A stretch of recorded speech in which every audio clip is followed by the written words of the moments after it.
దేశంలో లోక్సభ ఎన్నికలకు సంబంధించి తొలి దశ ఎన్నికల నోటిఫికేషన్ ఇవాళ వెలువడనుంది.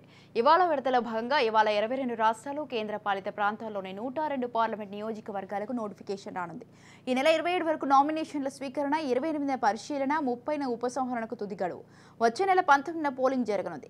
అత్యధికంగా తమిళనాడులో ఒకే విడతలో 39 స్థానాలకు పోలింగ్ నిర్వహించనున్నారు. తొలి దశలో రాజస్థాన్లోని 12, ఉత్తరప్రదేశ్లోని 8, మధ్యప్రదేశ్లోని 6, మహారాష్ట్ర, ఉత్తరాఖండ్లో 5, అస్సాంలో 5, బీహార్లోని 4, పశ్చిమ బెంగాల్లోని 3, అరుణాచల్ ప్రదేశ్, మణిపూర్, మేఘాలయలో 2, ఛత్తీస్గఢ్, మిజోరం, నాగాలాండ్, సిక్కిం, త్రిపుర, అండమాన్ నికోబార్, జమ్మూ కాశ్మీర్, లక్షద్వీప్, పుదుచ్చేరిలో ఒక్కొక్కటి ఉన్నాయి.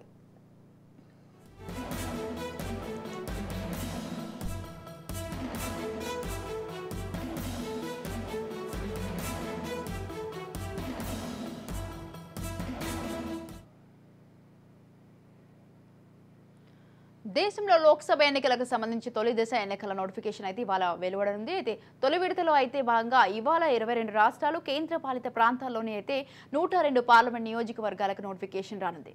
రైట్, ఈ విషయానికి సంబంధించి పూర్తి సమాచారాన్ని అందించడానికి మా political editor Arvind phone line లో ఉన్నారు. అరవింద్,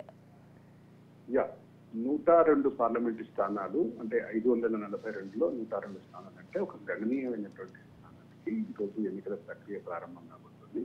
ఎన్నికల నోటిఫికేషన్ విడుదలని మొత్తం ఎన్నికల ప్రక్రియలో రెండవ దశగా చూస్తారు. ఈ రెండవ దశ ప్రక్రియ ప్రారంభం కాబోతుంది కాబట్టి ఈ నెల 27 వరకు నామినేషన్ల స్వీకరణ ఉంటుంది. 28వ తారీఖు దీనికి సంబంధించినటువంటి స్క్రూటినీ ఉంటుంది. స్క్రూటినీ తర్వాత 30వ తారీఖు వరకు ఉపసంహరణ గడువు ఉంటుంది. ఈ మొత్తం ప్రాసెస్ దీనికి సంబంధించినటువంటి ఎన్నికల ప్రక్రియ ఏదైతే ఉందో ఎన్నికల ప్రక్రియను పూర్తిగా కంప్లీట్ చేసినటువంటి ఎన్నికల కమిషన్ దానికి సంబంధించినటువంటి నోటిఫికేషన్ ఈరోజు ఇస్తోంది.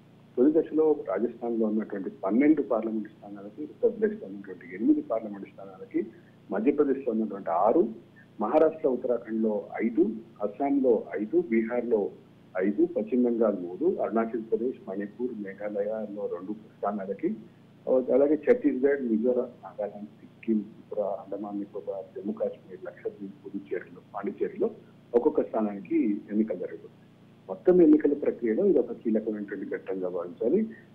ప్రపంచంలోనే అతిపెద్ద ప్రజాస్వామిక వ్యవస్థకి ఎన్నికల ప్రక్రియ ఎదుర్కొంటున్నటువంటి ప్రస్తుత పరిస్థితిలో ఇది మొదటి దశలో ఈ ప్రక్రియ జరగబోతుంది. Swati. Right, thank you Arvind, thanks for the details.